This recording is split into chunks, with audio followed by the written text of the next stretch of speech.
Good evening and welcome to gun shot. Gun shot में आप सबका स्वागत है। India is changing, the world needs to catch up and I mean it. For the past 24 hours, ever since the air crash at Dubai, a lot of analysis is taking place. A lot of my heartfelt condolences to Namansh, who's lost his life on the line of duty. God bless his soul, and may his, you know, and deepest condolences to his family. Sad incident. But I'm not too sure if that's a failure. It's not in fact, I'm very sure it's not a failure. The fact that for the first time, Indian aircraft has debuted at an international air show is of more significance than the fact that it crashed. It's okay. An accident always happens in life. So what if you pick up and fly again? That's it. That's the Air Force motto which I've seen throughout my life, Indian Air Force motto. And we'll do it again. I'm not bothered. Yeah, of course, there will be an inquiry. Something will come out of it and things will be set right. But वो कौन सा घुड़सवार है जो कभी गिरता नहीं? ठीक है, there's no problem. I mean, we will look ahead. But today my talk is about something completely in line with what's happening. I've been speaking of it, India on the move. India's rise is unstoppable. And we're changing the world. Probably in the morning I wouldn't have spoken of it. But for the fact that I came across this article by John Spencer, The End of Old Assumptions, what India's new security paradigm actually looks like. Now, this man, Colonel John Spencer, is from the infantry school in USA. He writes on the Small Wars Journal, and he spoke a lot during Op Sindoor. And I thought he spoke very sensibly and analytically. He was here in India after that. A lot of people spoke to him and all that. Fine. And I said this last week. I was quite disappointed that not many people in India, and not in India, abroad, have analyzed Op Sindoor in its entirety. The talk of Op Sindoor has been in its, the fact that whether we have lost 6 or 7 Rafales. But that's not an operation. This operation of 88 hours meant something.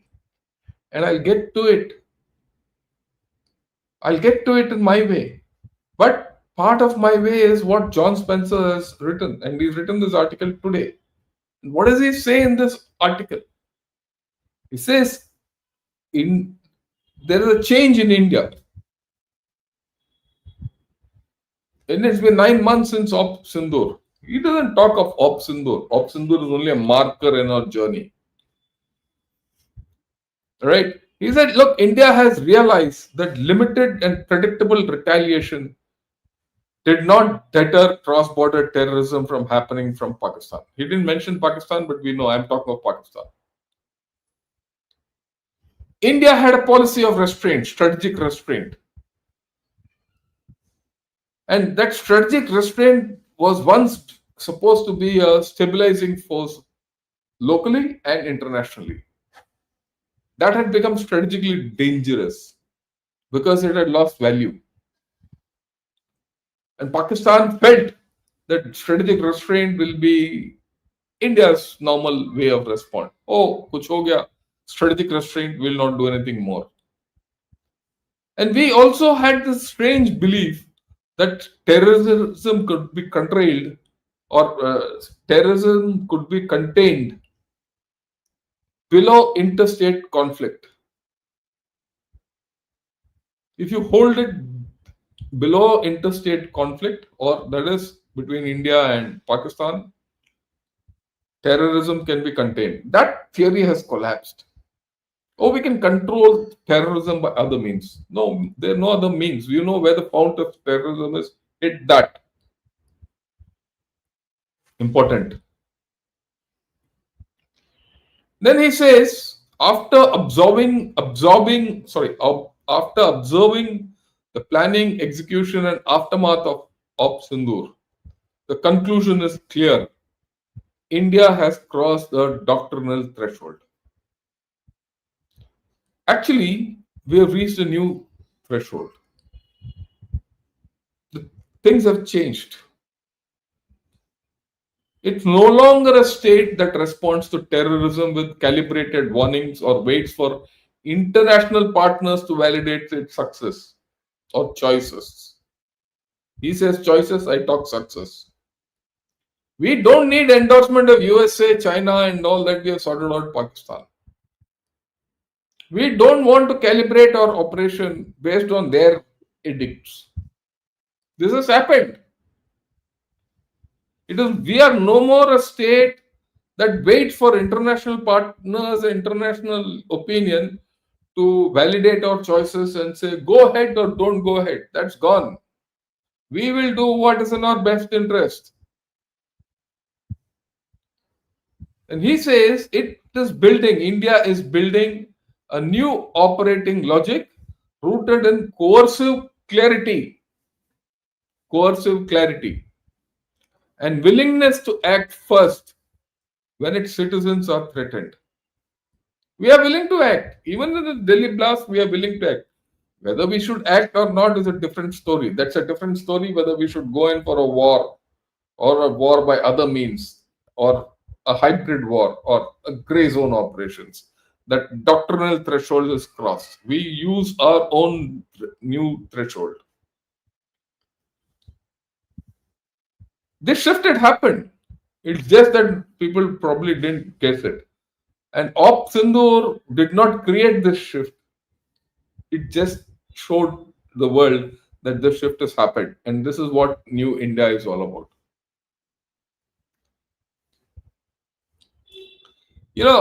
As per perceptions all over, strategic restraint was designed to prevent escalation with Pakistan.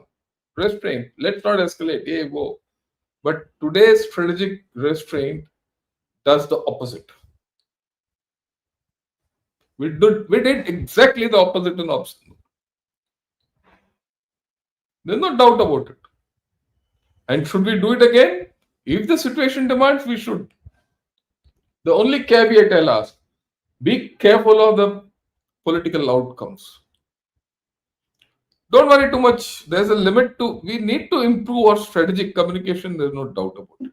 But that's a different argument.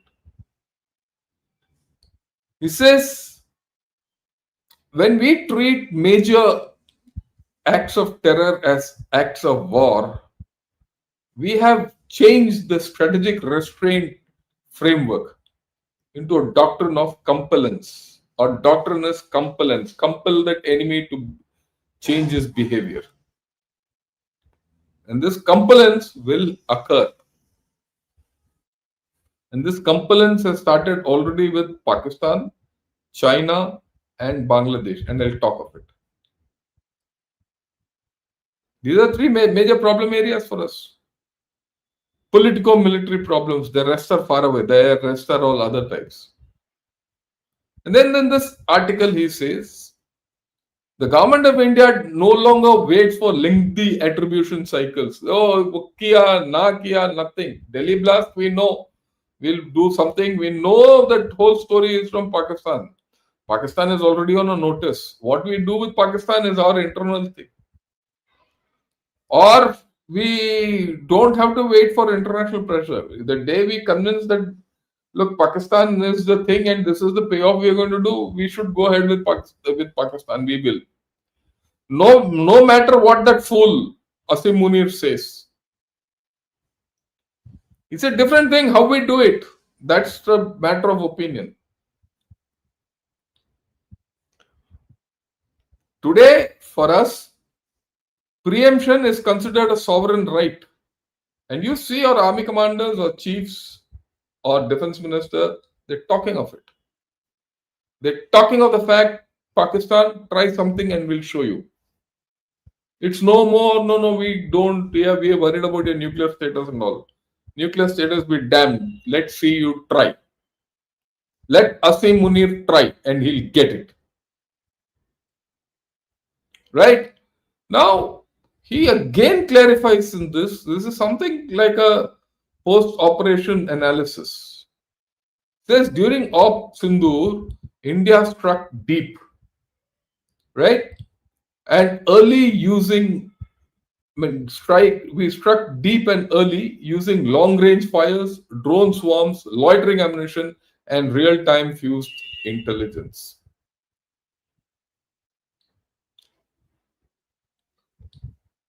Right? He's got the whole thing. The bigger thing matters.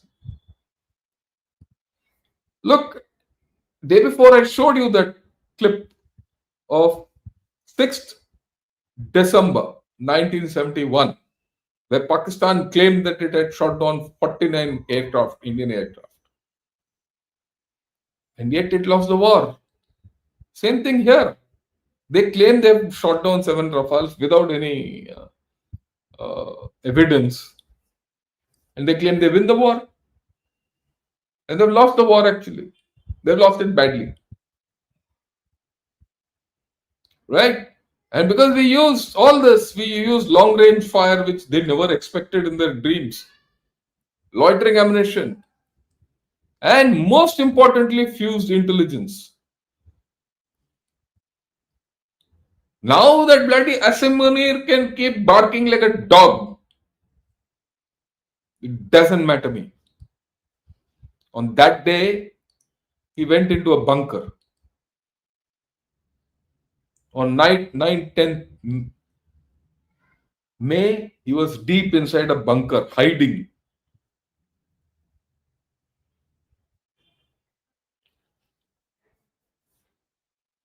India's deterrent is now a pattern. India's deterrence is now a pattern. Okay. And of course, he says this Op Sindoor broke the age old template and it has signaled a permanent change. Very powerful. This is permanent, it is irreversible. And our deterrence is now a pattern based rather than event based. This, established a deterrence pattern. It's not event related. They know our deterrence capabilities, Pakistan. You will get it. That's what he writes. Intent matters as much as proof. The intent to do is more important. That Pakistan has realized. Not only Pakistan, China has also realized, and something is happening against Bangladesh. Now, there are public expectations which have come to the fore. They help shape policy, they drive politics. Citizens expect retaliation rather than investigation. Investigation we've done for the past 70 years. Enough. We want retaliation. And that retaliation can be in any form, hybrid, gray, direct, kinetic, non-kinetic, anything. If that retaliation is nuclear, so be it. Am I being hawkish? I am. People in Pakistan should know the nuclear card is a game two people can play very well. And the political reality of this whole India-Pakistan situation and within India, it leaves very little space for restraint anymore. National strategy is of national interest. Your national strategy is based on your national interest. And the national interest is based on the national sentiment and people's requirements. So people will shape the strategy. The military executes it. That's what John Spencer has said, and that is very important. We have to understand this. We have to understand the change. There is yet another facet which is brought. He says, look, during the 2025 ceasefire discussions with Pakistan, Delhi rejected all external mediation. We don't want anyone to mediate. We will handle it. Trump can keep saying what he wants. He'll say till the cows come home. There's no negotiation on this. This is not a negotiating tactic. We had put a new doctrine to the world. We will deal with Pakistan. We will deal with China. We don't want mediation. Trump has said many times, I'll mediate. We've told him, Bhaiya, aap wahi raho. We don't need you. And we treat any crisis with Pakistan as regional and internal to the situation here. It's not an international situation. It's regionally internal. Even China can keep out. If China wants to help, so be it. Then we'll handle China also. Our approach to treaties has also changed. That's what he says. India's approach to treaties has changed as well. The suspension of the India's water treaty, a 1960 agreement that divided the rivers of Indus Basin and survived multiple wars, marked the first deliberate use of a resource sharing strategy as coercive leverage in South Asia. We've changed the goalpost. And Pakistan, if it has not known till now, better know it.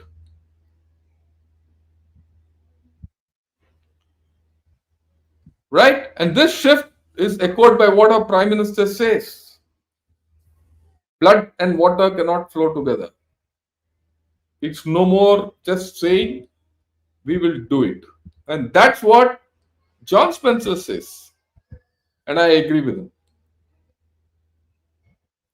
For years together, such arrangements like a Shimla Trade Agreement or the Indus Water Treaty, they were all supposed to be stabilizing factors between India and China.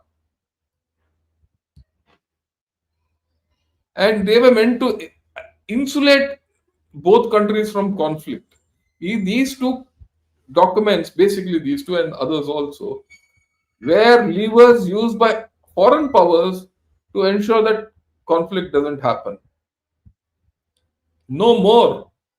We don't accept that anymore. Why is this important, this change which John Spencer is saying? It takes someone else to analyze what we are doing. And I'm sure with this, a lot of people will listen to what we have done or understand what India is up to. What is the new India? We don't accept old premises. We'll lay down the new. Right? Water, airspace, and border management agreements now survive only if they reinforce our security narrative. If it suits us, if it's in our interest, we adhere to the treaty. Otherwise, thank you. Pakistan can go wherever it wants, international arbitration, outer space arbitration, and all for the Indus Water Treaty, we will not budge. We've already said that. We've already told Mr. Trump, you take a walk, you don't get a Nobel Prize, we'll give you a Nobel Prize if you want, but not on the India-Pakistan story. And stop talking that you brought peace about. Even in nuclear, no first use policy, that's our official thing. But we have brought in ambiguity. Our ambiguity has been brought in by missile systems, which we have made. A plethora of missile systems have been deployed. We've got MIRV, we've got Agni, we've got a whole lot of things. Right? If the threat environment has changed, so has our response environment. Once upon a time, John Spencer says that, look, India used to talk of assured retaliation. That you do something, India will retaliate. It's no more now. Today we are talking of assured punishment. We showed it in Op Sindhu. Punishment is assured. So any adversary should think 10 times before he does anything, because punishment is assured. It is, and it will be compellence. You change your behavior. Pakistan has to change its behavior, no choice. And we also redefined our counter-terrorism doctrine. That's an important thing which John Spencer points out. He says state proxies or proxy groups of other states are treated as instruments of state policy.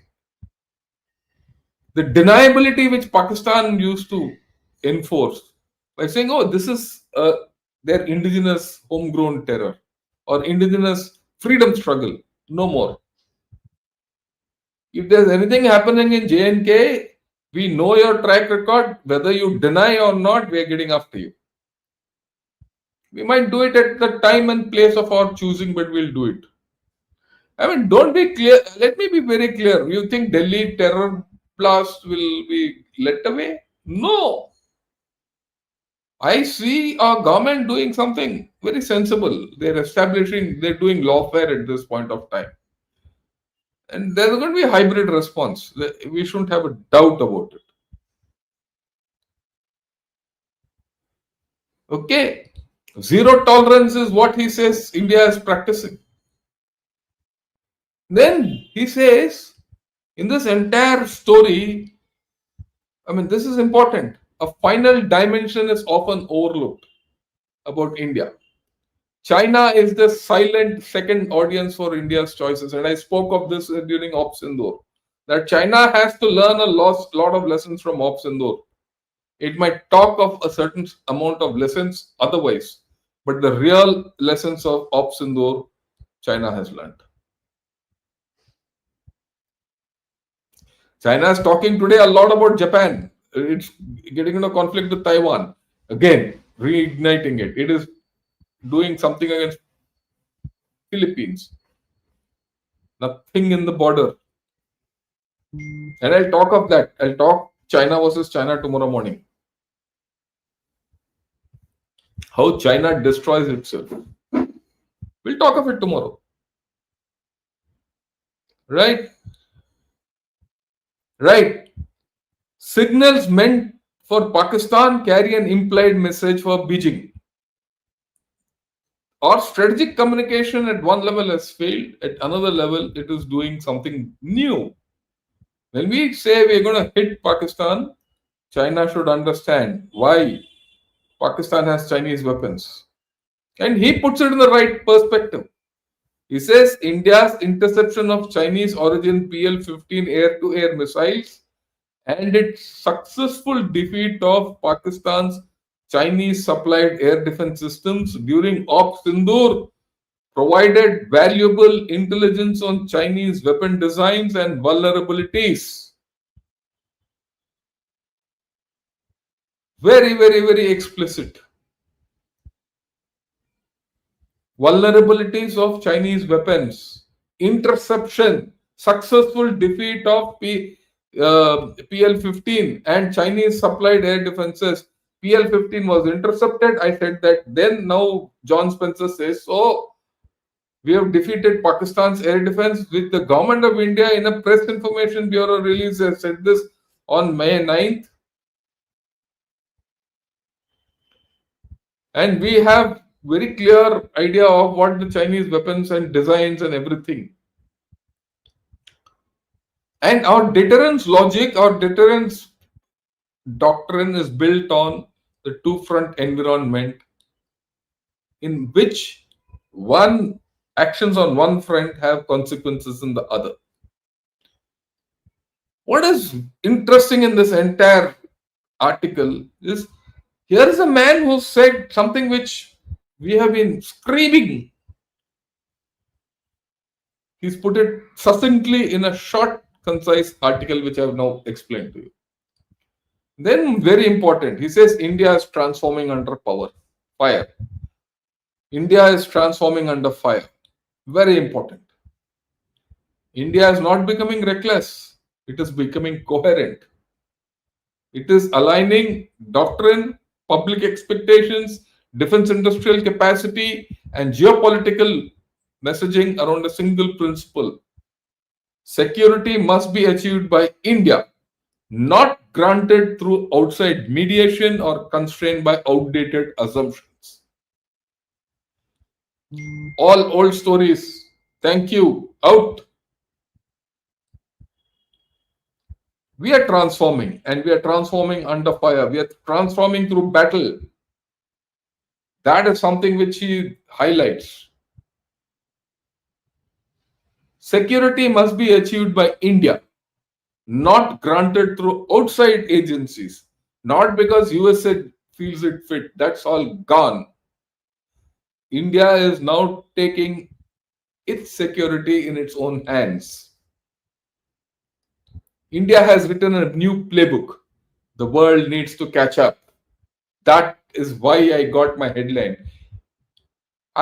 India is changing. There's a new playbook India is writing, and the world needs to catch up. World needs to understand. The importance of this whole story is the fact that someone has given a holistic idea without hyperbole, without the normal propaganda about what happened. It's not Chinese propaganda which says, oh, Pakistan had success, or the US propaganda which came through their, that US congressional report. Pakistan had success over India. All nonsense. That is vague. Here, this man is highlighting each point in your doctrine, in your nuclear doctrine, in your two-front confrontation, how your overall doctrine of security has changed, how you don't accept mediation. He has said this is what has happened in Sindoor. It is for everyone to wake up and see India has a new playbook. The world needs to catch up. Okay, this is John Spencer one-man view. But I have given you so many views earlier. Isn't it? And there's one thing about Sindoor which even John Spencer has not mentioned, and which our air chief spoke of, and you'll hear him. That is war termination. Way back in 1999, I still remember, I was part of Vijay. I went for Vijay and mobilization, this, that. I still remember our Prime Minister, someone asked him, why didn't you go to war with Pakistan? And he said something very important. मैं लड़ाई शुरू तो कर लूं, पर मेरे को ये नहीं पता चल रहा कि बंद कैसे करूं, खत्म कैसे हो, पाकिस्तान के साथ ये लड़ाई खत्म कैसे करना है. War termination is as important as war commencement. And that is something which very few people have understood. You look at the Gaza conflict.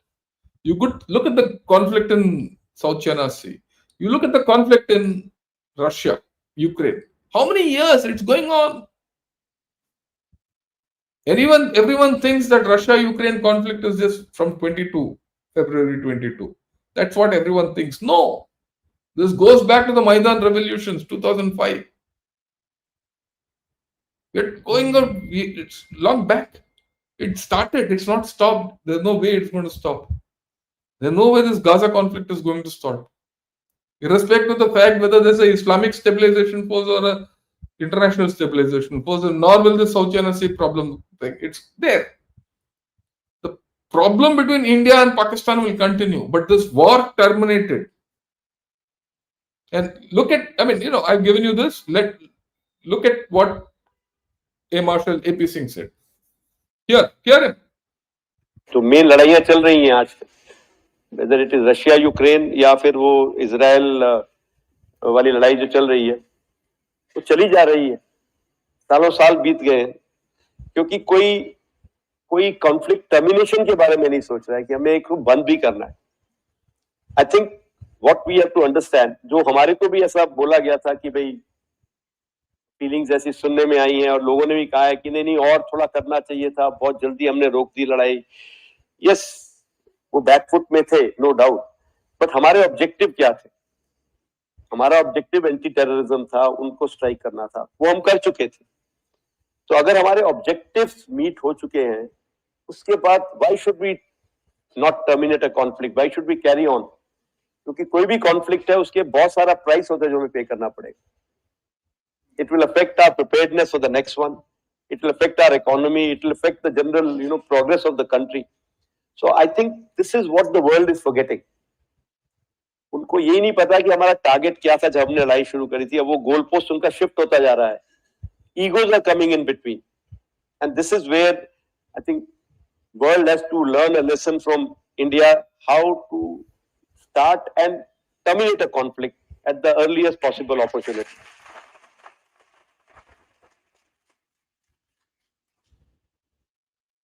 As far as op capability is concerned, the technology played a major part. The weapons that were used were all specialist weapons, long-range weapons. The world should know not only how to start an operation, but how to terminate it. All these superpowers, great powers, whether it's China, Russia, today everyone talks of Op Sindoor only in one line. Pakistan downed 7 Rafale, so it is a victor.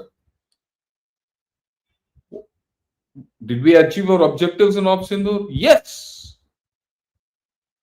Terror, network, broken.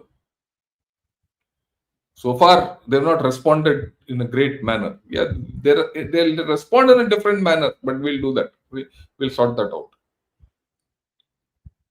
Pakistan tried something and we hammered them. So far, their capabilities have not recovered. They're not recovered. They're still there.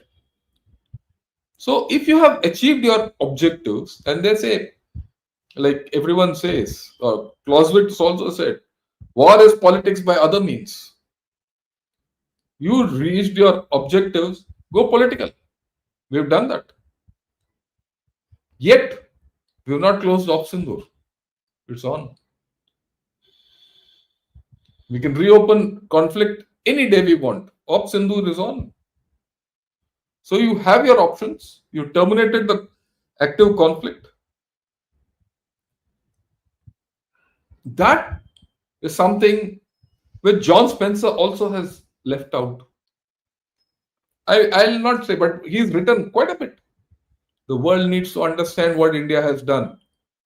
That's why I say the treatment and the analysis of Op Sindoor by anyone and everyone has been useless. But should we bother? No. We plow ahead. Why do you think I'm doing this? I am trying to explain to all of you India has changed, and the world needs to understand how India has changed. You need to catch up. India is going on a different track.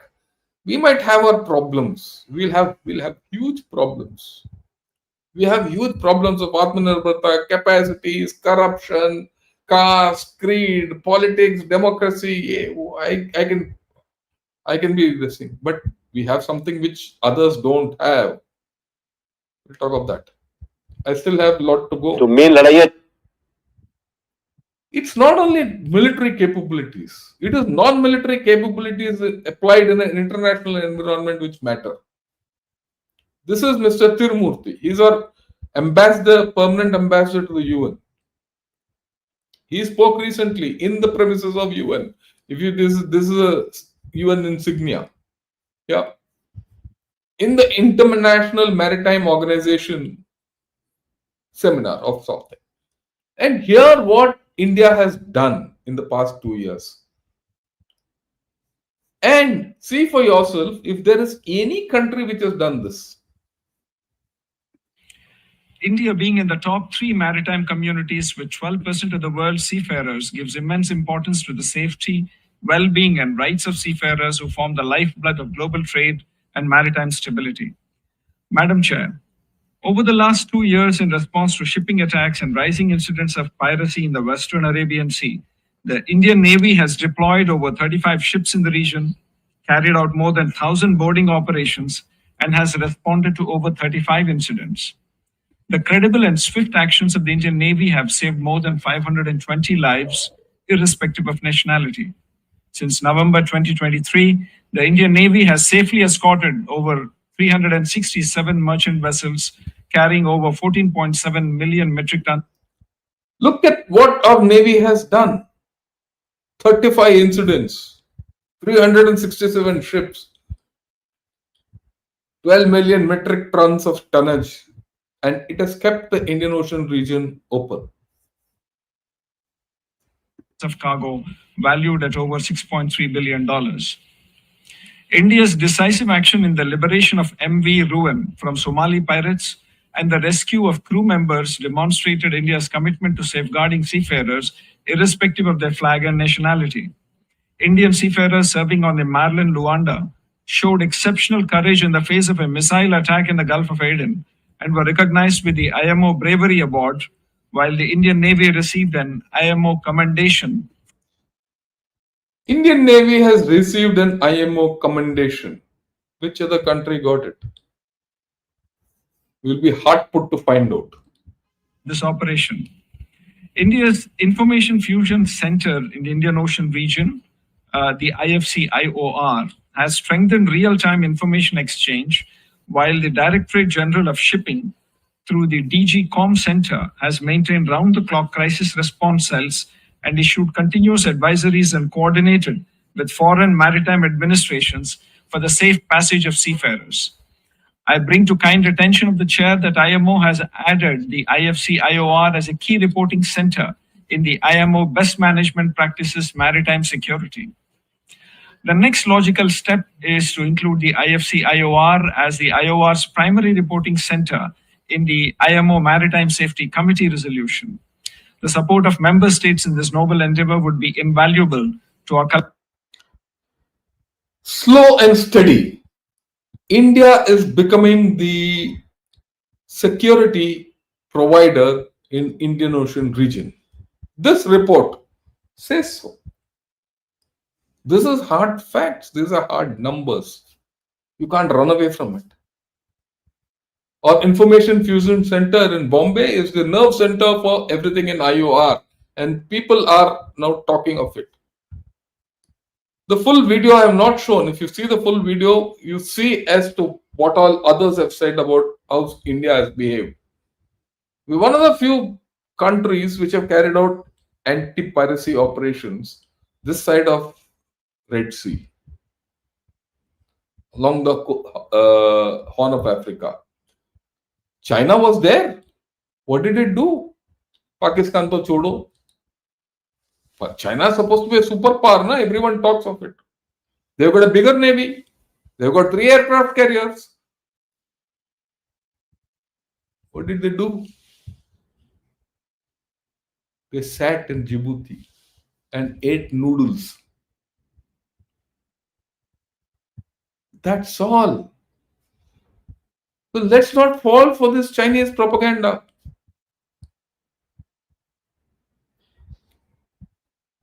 Is China able to provide security in South China Sea or East China Sea or everything? Does any neighbor of China look up to China for their security?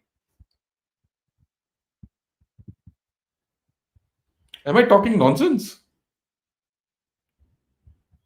But India is being recognized and commended for its role by the IMO, International Maritime Organization, Indian Navy. So that's what this man has said. And our capabilities are increasing. And we need to understand, people have to understand, and they're going to come here. This is what our Vice Chief, Sanjay Vatsayan, has to say. Look at the capability development which is happening. जहां तक कि capability का सवाल है, जैसे कि मैंने पिछली बार भी बताया था, 52 जहाज जो हैं अभी इंडिया में निर्मित हो रहे हैं इंडियन शिपयार्ड्स में, जिनका ऑर्डर हो चुका है और कॉन्ट्रैक्टेड है, और इनकी डिलीवरी ऑलरेडी अगले 2-3 सालों में 52 vessels of the Indian Navy are on order and being built in our shipyards, and they will be in the next 3 to 4 years kitted, and they'll be, it's a huge jump. And listen to what else he says. हो जाएगी। अगले इस साल अभी 4 और जहाज हमें उम्मीद है कि 4 और जहाज दिसंबर से पहले डिलीवर हो जाएंगे। 19 शिप्स अगले साल में और 13 या 14 उससे अगले साल। Just think, 4 ships this year, 19 ships next year, and 13-14 ships next year, and this will be a rolling plan. Well, China might have the largest navy. I am not bothered. With the navy you have, you're already doing so much. With all this capability enhancement, where will we be? China has a bigger army, but we match it head to head and toe to toe in the Himalayas. China might have a bigger navy, but we will match it ship to ship in the Indian Ocean region. That is something which you have to understand. And you match it on your backyard. He has to come 5,000 kilometers away and fight you here. And he can't. तो approximate 1 और 2 plus minus रहेगा, but हमारे हिसाब से ये this is our anticipated हमारा जो induction है। इसके अलावा 69 जहाजों का ऑर्डर और 6 सबमरीन का एओएन हमें मिल चुका है, ऑर्डर नहीं एओएन मिल चुका है, और इनके कॉन्ट्रैक्ट्स भी हम होपफुली अगले 1-1.5 साल में कंक्लूड करेंगे। So there is a capability enhancement which is ongoing and happening. Yeah, we'll do it at our pace, based on our finances, based on our necessity. Why should we compete with others? Despite all what we say, has China made an appearance here? No. Even US cannot, operate freely in the Indian Ocean region without India. And this is, I've been told by Japanese and Australians. Okay?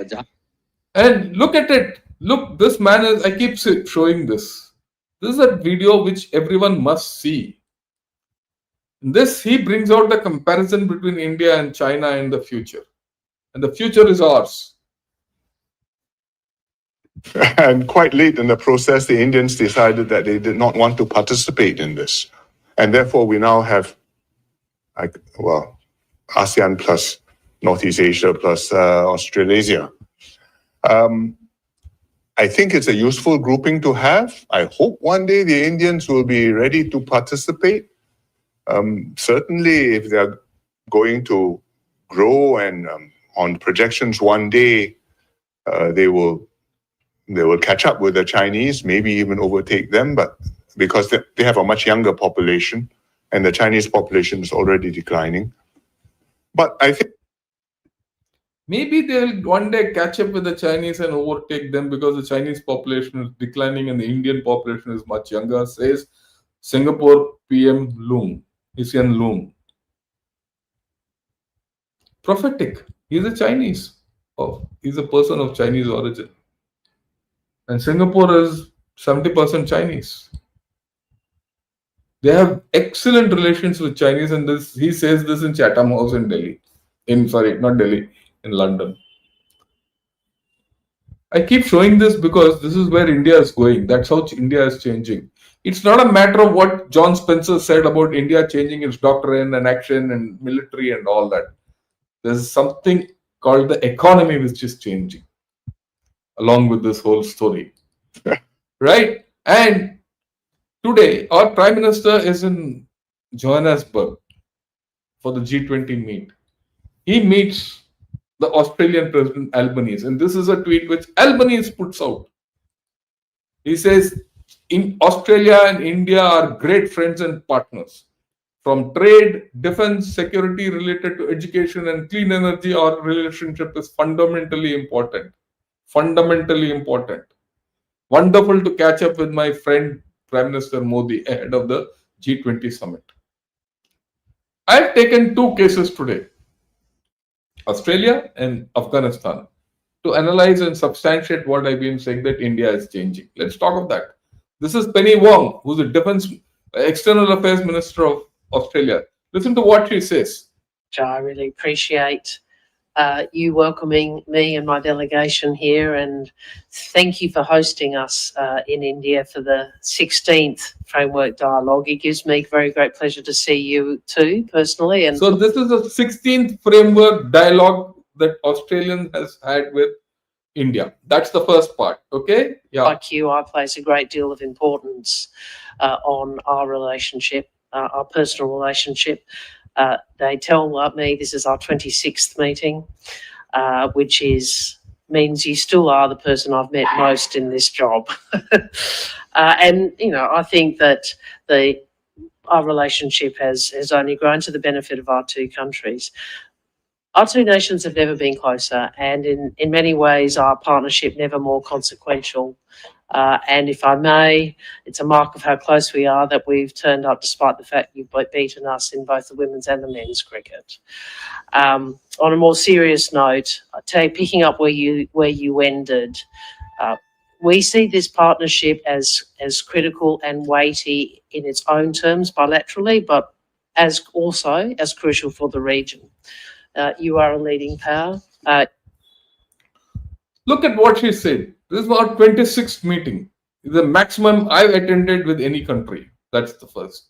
And they're talking of that India-Australia partnership is critical for the region.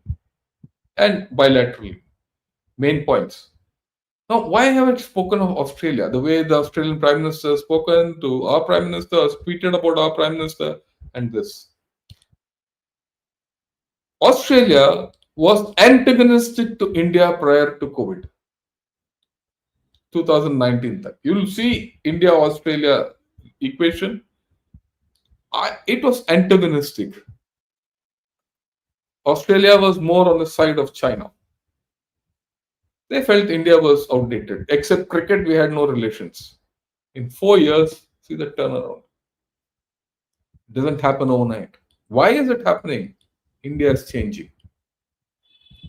What John Spencer spoke eloquently on those terms, you see the demonstration of this happening here on the ground. Right? Look at this. This article in Independent, Pakistan. See the heading. It says from idol breakers to deal makers, Afghanistan's historic reversal. And this article is a very interesting article. You guys must read it. He talks of how Afghanistan, invaded India, right from Ghori and Ghazni days, and the Afghan dynasties which ruled Delhi Sultanate, the Khilji dynasty, this, that, yeah, whoa, all from Afghanistan. They ransacked India, they ruled India, yeah, whoa, all that. And he says now the things have changed. Now India and Afghanistan are friends. Idol breakers are seeking deals with the idols of India. ये जो नपुंसक देश है ना बीच में पड़ा है,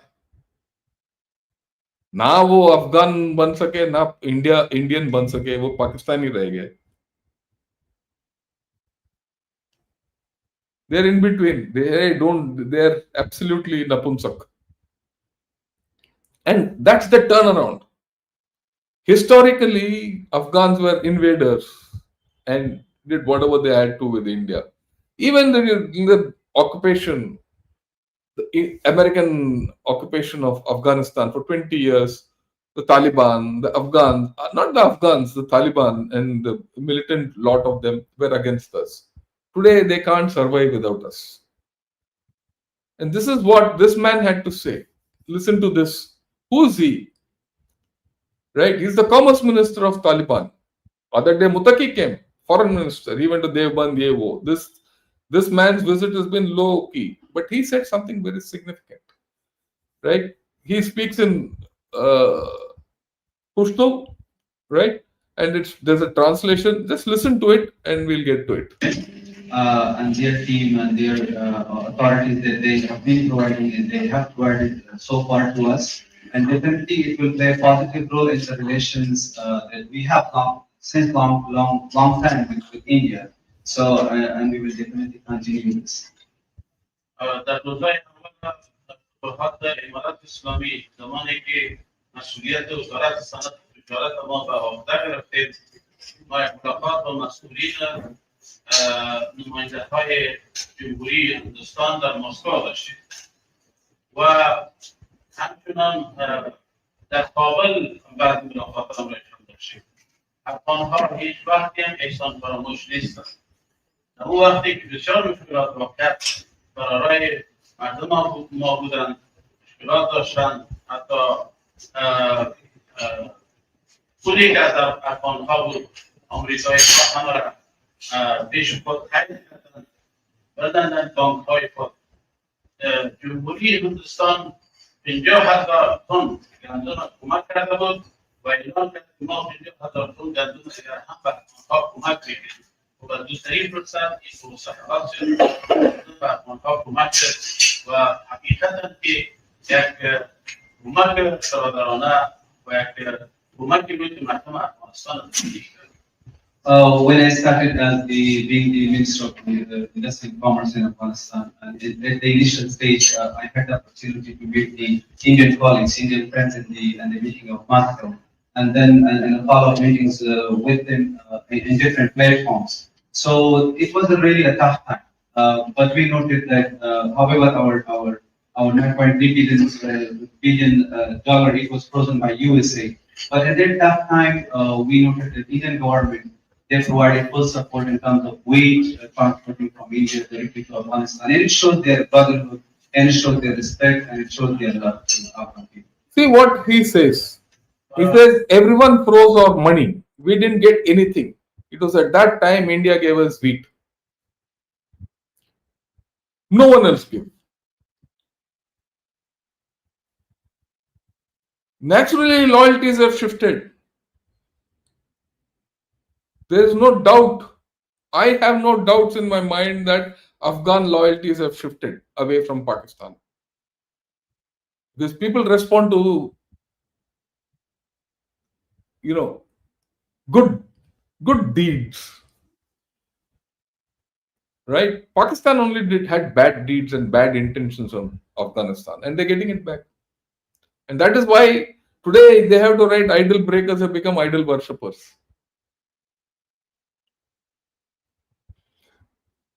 I've taken this, examples of Australia and Afghanistan, the change. India has changed. India has become a provider, not a receiver. That's the change. Has the world woken up to it? That is my question. Look at the change in Bangladesh. Look at this map we put up. It's now more that, okay, Bangladesh, we don't know what to do here. We're taking proactive action. And I'm going to discuss Bangladesh in detail. I don't call it Bangladesh anymore. It is East Pakistan 1.5. And we'll talk of it. I said today morning also I spoke. Maybe by tomorrow night I'll speak of the political history of Bangladesh. We put 3 new army camps at Kishanganj, Chopra, and in Dhubri. Why? We are beefing up the border. If things don't come in hand, we'll do more. We'll wait. We'll do what we have to do with Bangladesh, no matter what anyone says. No matter what anyone. People say, oh, we are not doing anything against Bangladesh. अभी तक कहानी शुरू हुआ है, trailer अभी शुरू हुआ है. आगे देखते जाओ. पाकिस्तान के साथ भी ट्रेलर अभी शुरू हुआ है, आगे देखते जाइए. Right? That's something which you have to understand. And this is what one of our chief ministers said. Bangladesh has its own chicken neck. We can cut it off. And it's not only in that sphere. Look at this. This article came out today. It says Lloyd's list intelligence sets up GCC in Chennai.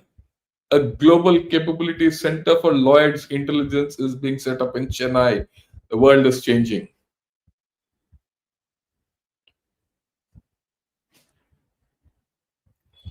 If this is not change, what is?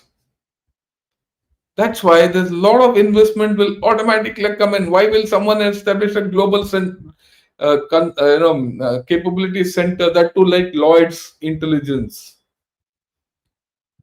See the change which is happening. Feel the pulse. We have drawn in a line in sand. We have already done that. We did it in 2020 against China. 2025 we have done it against USA. Remember that. We have changed. World needs to understand we have done this. We have a proud history of standing on our own. Doesn't matter what happens, we'll do that. 2020, when they came to Eastern Ladakh, we stood up. 25, we have told Trump, take a walk. We should know very clearly there are two nations in this world who don't want us to rise, and that is China and USA. On that, I have not had a doubt. I keep repeating this. They will do anything in their power to ensure that we are kept down. But as far as US and China are concerned, I'm very clear. They can't do anything beyond a point. And that also will be very low. They're big economies, but they're sluggish. They are losing influence through trust deficit. They have internal political and military problems. Every day you see it in newspapers. The rest of the world is seeking to reduce dependency on USA and China, when the rest of the world is trying to increase dependency on India. That's why I said India is changing. The world needs to catch up.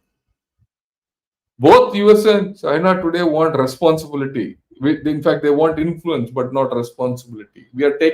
India is taking on the responsibility. India has taken on the responsibility in the IOR, Afghanistan, and wherever. That's the change which is happening. Are we a superpower? No, we are not. But we are a proud power on our own standing. That change has happened. We don't seek anyone's approval anymore. Age and time are on our side, not on theirs. This is the average age of countries, of the top 20 economies. I keep showing this very powerful graph. Top 20 economies, median age. India is the lowest at 29.5. China is here at 40, 39.5. And in another 5 years, we'll move up here. 45. China is declining. Don't make a mistake in thinking anything else. These are the countries which I keep showing this wheel, which are looking at some kind of a deal with us. And this wheel is increasing. We are born to change. I can't resist it because I have to show what my guns are doing in high altitude as a gunner.